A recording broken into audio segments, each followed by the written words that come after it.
এভাবে পটলের দোরমা বানিয়ে খেলে একদম বিরিয়ানির মতো খেতে লাগবে। গরম গরম ভাতের সঙ্গে পরোটা, লুচি, রুটি তা দিয়েও খেতে পারেন। দারুণ খেতে হয়, একবার হলেও বানিয়ে দেখবেন। আর কিভাবে আমি বানিয়েছি পুরো ভিডিওটা দেখবেন, নাহলে বুঝতেই পারবেন না যে দোরমাটা আমি কিভাবে বানিয়েছি আর কী কী মশলা দিয়ে বানিয়েছি। খুব বেশি উপকরণ তো লাগে না, কিন্তু টেস্ট একদম নতুন। নমস্কার বন্ধুরা, দেখো আজ আমি গোটা গোটা পটল ছাড়িয়ে নিয়ে চলে এসেছি। আজ আমি পটল দিয়ে একটা রেসিপি বানাবো, খেতে খুব সুন্দর লাগে। ভাতের সঙ্গে তো একদম জমে যায়, রুটি, পরোটা, লুচি দিয়েও খাওয়া যায়। সেই জন্য আমি এখানে গোটা গোটা পটল ছাড়িয়ে নিয়েছি। পটলগুলো আমি একটু মধ্যিখান থেকে কেটে নিয়েছি, সবটা কিন্তু কাটিনি, অর্ধেকটা করে আমি কেটে নিয়েছি। সব পটলগুলোই কেটে নিয়েছি। এবার পটলের মধ্যে আমি লবণ আর হলুদ মাখিয়ে নেব।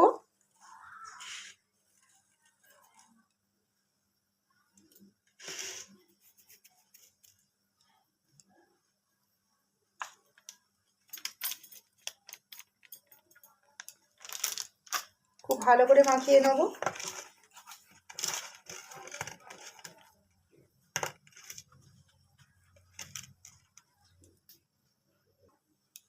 সব পটলগুলো আমি খুব ভালো করে লবণ আর হলুদ মাখিয়ে নিয়েছি।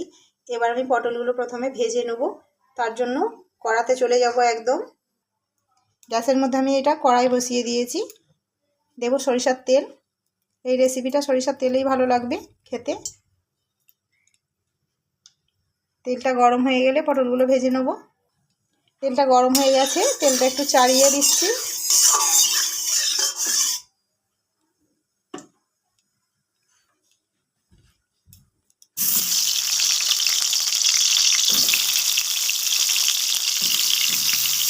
আমি খুব ভালো করে ঢাকা দিয়ে পটলগুলো ভেজে নিচ্ছি। গ্যাসের আঁচটা আমি মিডিয়ামে রেখে পটলগুলো ভেজে নেব। পটলগুলো ভাজতে ভাজতেই পটলটা সেদ্ধ হয়ে যাবে। পটলগুলো খুব ভালোভাবে ভাজা হয়ে গেছে, এবার তুলে নেব।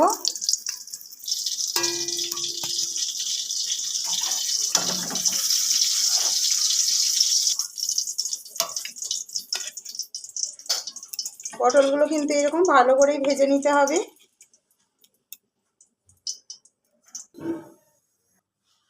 এখানে আমি কিছু মশলা নিয়েছি। বাটার জন্য নিয়েছি আদা, রসুন, আর ওখানে নিয়েছি ফোড়নের জন্য তেজপাতা, শুকনো লঙ্কা, জয়িত্রী একটু, একটা এলাচ আর 2 টুকরো দারুচিনি। আর নিয়েছি দেখো গোটা জিরে হাফ চামচ, আর আমি 1 চামচ পোস্ত নিয়েছি। আমি এগুলো বেটে নেব সব কিছু ভালো করে। পোস্ত, জিরে একসঙ্গে বাটবো আর আদা রসুনটা একসঙ্গে বাটবো। এখানে আমি কড়াতে কিছুটা সরিষার তেল গরম করতে দিয়েছি, পটল ভাজার তেলেই দিয়ে দিয়েছি। এবার আমি গোটা মশলাগুলো সব দিয়ে দেবো ফোড়নের জন্য। গোটা মশলাগুলো ভাজা হয়ে গেছে ভালোভাবে। এবার আমি পেঁয়াজ কুচনো দিয়ে দিচ্ছি। পেঁয়াজটা আমি আঁচটা কমিয়ে ভাজবো।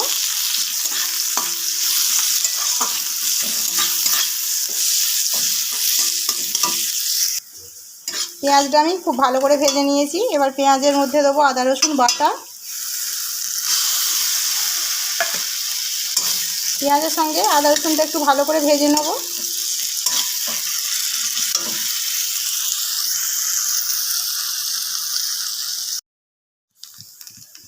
রসুনটাও মোটামুটি ভাজা হয়ে গেছে। এবার আমি জিরে পোস্ত বাটাটা দিয়ে দেবো।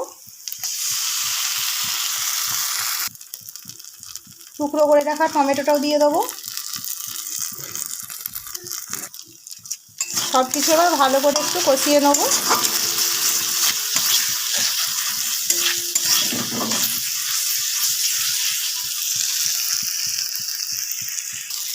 এবার দেবো ফেটিয়ে রাখা টক দই 1 চামচ,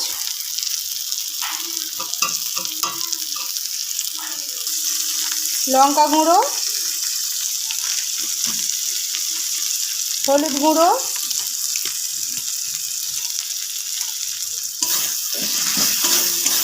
সব কিছু ভালো করে আমি এবার একটুখানি কষিয়ে নেব।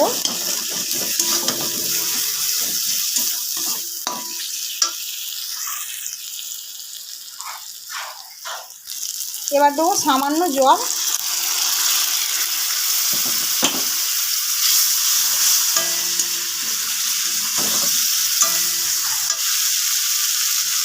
পরিমাণ মতো জল এবার দিয়ে দেবো। বেশি জল কিন্তু আমি দেবো না, পটলের দোরমাটা একটু ঘন হবে, মানে গ্রেভি হবে। আর পটলটা তো সেদ্ধ হয়েই আছে ভাজার সময় থেকে।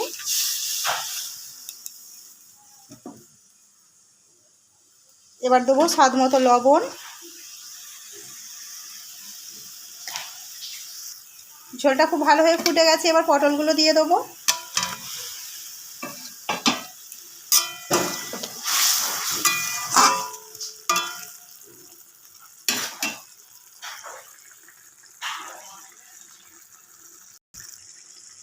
কালারটা শুধু দেখুন, দারুণ দেখতে লাগছে, খেতেও কিন্তু অসাধারণ লাগে। এভাবে একবার হলেও বানাবেন।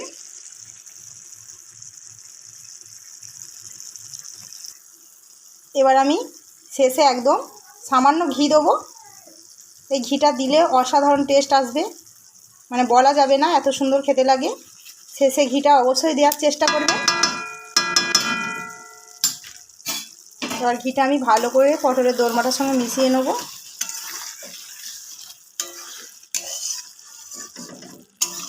একদম রেডি।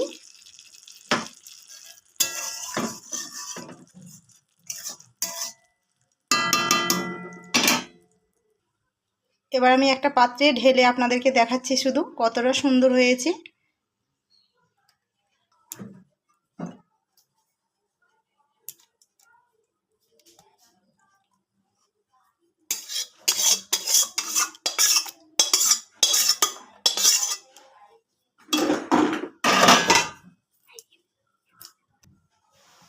পটলের দোরমা তো হয়ে গেল। এবার গরম গরম ভাতের সঙ্গে পরিবেশন করলেই একদম জমে যাবে। এভাবে একবার বানাবেন, তারপরে খেয়ে আমাকে বলবেন কী রকম হয়েছে। খেতে এই গ্রেভিটা দিয়ে ভাত মাখালে একদম বিরিয়ানির টেস্ট আসবে। একবার হলেও বানিয়ে খেয়ে তারপর জানাবেন।